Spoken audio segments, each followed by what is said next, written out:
Hello, my name is Chris Lohmeyer. I'm one of the programmers at the American Cinematheque, and we at the Cinematheque are thrilled to be partnering with the Goethe Institute of Los Angeles on this 14th annual German Currents Film Festival. The new film, I Am, I Was, I Will Be, is part of our exclusive selection on our virtual platform, and I'm proud to present to have the director here for a Q&A. So let's welcome Ilker Çatak. Hello, Ilker. Hi, Chris. Thank you for joining us. We're a big fan of the film, obviously. Thanks for having me. Absolutely.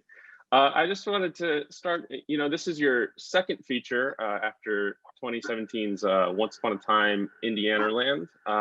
What was your kind of thinking going into this project, and how did your first directorial outing kind of prepare you for this film? Well, this is a project that I've been carrying around with me for quite a while. It goes back 10 years. My grandmother had a little hotel in the south of Turkey where I used to spend my my holidays. And whenever we were there, there was this I could observe these young men coming from Anatolia looking for jobs and actually looking for a ticket to Europe. And so I've been carrying the story with me for a bunch of years, for a couple of years, but I've never had, it took me a while to make it into a story that is, that is I wanted to tell it in a way that is appropriate, and I think if I had told this story when I was 25, it would have been another story. And it was good that it had the time to sink in. Take us through kind of your writing process with your writing partner and sort of the backstory of the two main characters, Marianne and Baran. How did that come about? Well, I met Nils, who was my co-author on my first film. Nils is actually he wrote novels, and I directed one of his novels. It was we made it into a feature film. It was a completely different film, and it was a psychedelic city western kind of thing, and but the match was good. He's like we matched very well, and I showed him the story, and he said, "Wow, this is great stuff.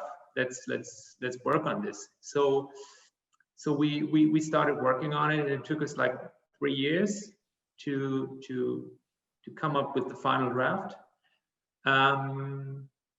And yeah, it's a completely different film from my first movie. Yeah. And I actually liked that. Like, I didn't want to, I like to explore different styles and different types of film, and that's how it all came together. And in that script and in the film, you tackle so many themes, like happiness, love, migration, and sort of Germany's relationship to migrants and migration. How did you set out to balance all that? Did they come just sort of naturally, or was it something you knew you wanted to say with the film? Well, I was aware that we were tackling a lot of themes, and it actually made me. I was a bit scared of that film because there's so many moments where you can be inappropriate. There's especially when you in the times in which we are living, where I am me as a male director tells the story of a woman who has cancer, and I wanted to be. Let's put it this way, it was I had a lot of, how do you say, it was fearful for me. And so I surrounded myself with elderly, like my whole team, my first AD, my production designer, and all of these people were women in the age, women aged as Marion, as the protagonist. So I surrounded myself with women like that, and I knew migration is a theme, but for me it was always like it wasn't on the first, you know, it wasn't for me the most important and the very like was the dynamic between the two. Like I knew migration and all these themes are there, but I never, it was never that I was like, okay, I want to make a film about migration, or I might want to make a film about a woman who beats cancer or something like that. But it was always about those two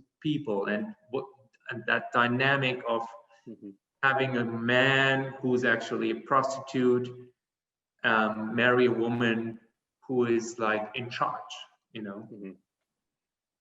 Let's talk a little bit about those characters and the casting.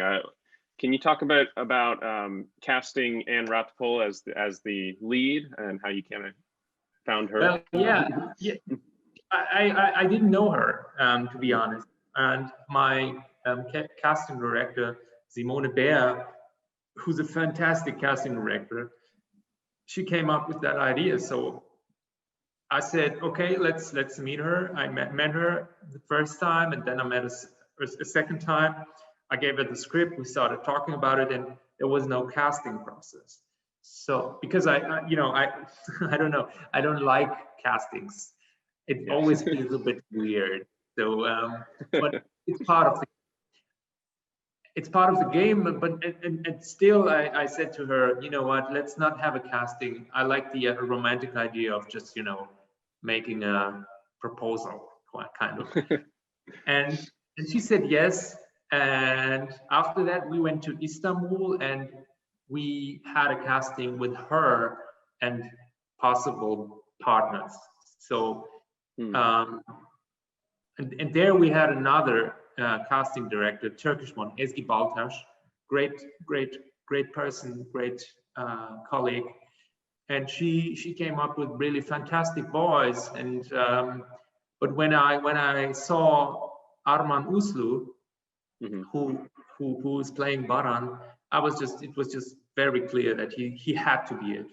And now he's shooting with George Miller next week in Australia. Yeah, and Tilda Swinton, and for him it was his first role ever, and now he's like big budget movies. That's amazing. Well, you got a great performance out of him, and you know, the heart and soul of this movie really relies on the dynamic between your two leads. Can you talk about just directing them? Was their chemistry kind of immediate, or did you have to culture that? How did that work out? Well, it wasn't easy to direct them because he didn't speak German nor English, and she didn't speak Turkish. So whenever I made a direction, I had to speak in like at least two languages.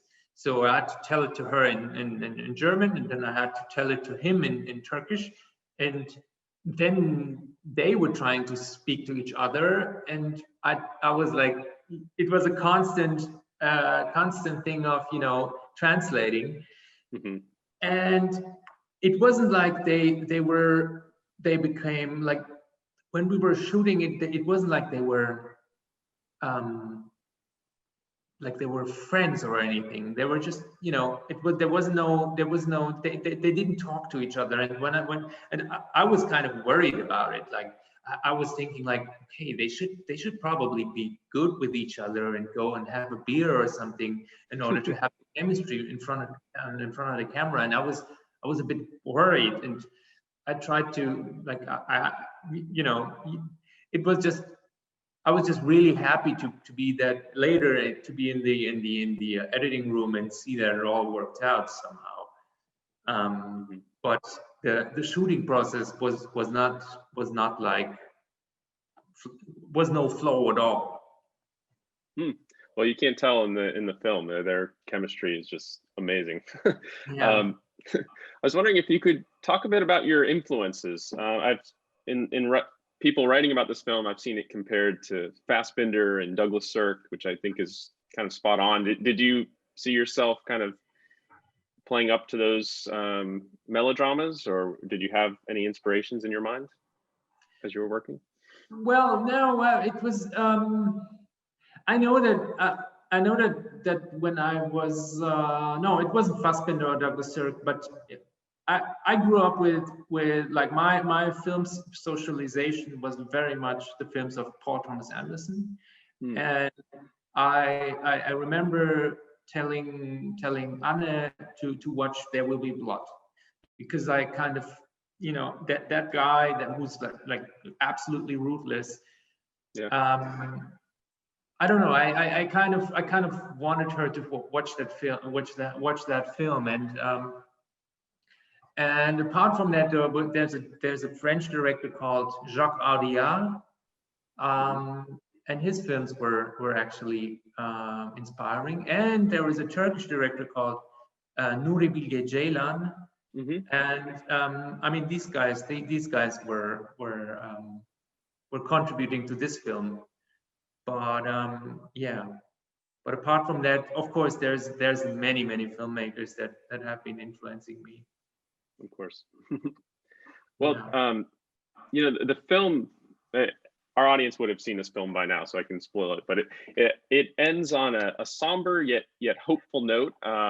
You know, both these people kind of separate from each other, but have a better path into the future. And can you talk a bit about that ending, what it meant to you, and was it hard for you to end in this way? Yeah, I remember that the first drafts were they met each other again. They saw each other in the airport, and it was but it always felt a bit cheesy. And then I kind of realized that all great love stories are the ones where the couple doesn't get each other, and instead there is a big how do you say it, Sehnsucht. They think of each other, you know, they want to, like they long. I'm sorry, my English is a bit rusty. No. I haven't been talking to anybody for a while, but you know, that there is a feeling, you know, when you miss somebody, and that is a very strong feeling, and I think it's even stronger than people being together again. And I wanted the film to end with that feeling. It was also something that you start making that film, and you have a tone, and the film has a tone. And when you do a comedy, of course, you cannot end a film like that. But our film is not a classic comedy, although it has some you know moments. Yeah. But it felt like the right ending for this kind of tone, you know. Yeah, no, absolutely. It's powerful stuff. And speaking of tone, I wanted to ask you about the music, because in your soundtrack you use a lot of classical music, which interestingly bounces off this very modern story. Can you talk about how you selected your classical composers? Yeah, I mean, it was I thought that in the editing process I realized that the movie became her story, actually. Like she's the one with the, like she's the one she's the one who's like making the story go forward. And when we like in her world, you know, it's a kind of it's you know, she's a pilot, and she knows about numbers, and numbers are kind of math, and classical music is kind of math, you know. So it was always clear to me that we, like, when I was prepping the film, I listened to lots of Schubert and Beethoven and Bach, and I always thought that this could be something. Yeah, I don't know what the music would have been like if it was were to be his music, like Anatolian stuff. I don't know what, but it felt kind of right to be in her perspective in that matter. Yeah. Well, I want to get to just sort of the general reaction to this film. You know, it won several awards, including Best Film in Bronze at the German Film Awards. It's obviously one of our favorite films of our selection. How have you, what's it been like to kind of see this amazing reaction for the film, and especially during a pandemic? what's that been like for you? Yeah, I mean, especially during pandemic, I would have loved to be there in LA and you know, and show it to an audience. And I'm just really happy that it seems to move people, and that people seem to like it. And you never know that. I'm a filmmaker who has a lot of doubts. I never go, like, even when the film is finished, I don't know if it's you know, you only know when a film is good the moment it comes into contact with an audience. And the first moment when that happened was when I showed it to my actors. They had a private screening in a movie theater in Berlin, and I was like outside and they were inside watching the film, and I knew they are going to be really tough viewers, because you know, it's always hard to show a film to your actors. And when they came out, their reaction was so honest, and so they were so happy. You could just see it in their eyes. In that moment, I thought, whoa, okay, this could be something. And when we had our premiere later, it was just standing ovations, and I was just really relieved, because until that point, you do not know, you know. You don't know what it will do with the viewer, with the audience. And yeah, I was just really lucky. But you never know. I mean, now I have a film who's been finished already, and we had to postpone it due to the pandemic.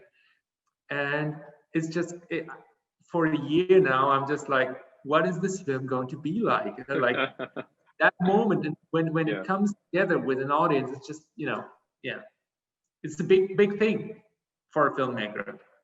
Yeah. Before we go, can you, because I'm sure people would want to know, can you tell us a little bit about that new film you're working on? Well, I shot a new film last year. It's called The Boy with the Rubber's Hands. No, sorry, that was no, the English title is Istanbul Garden.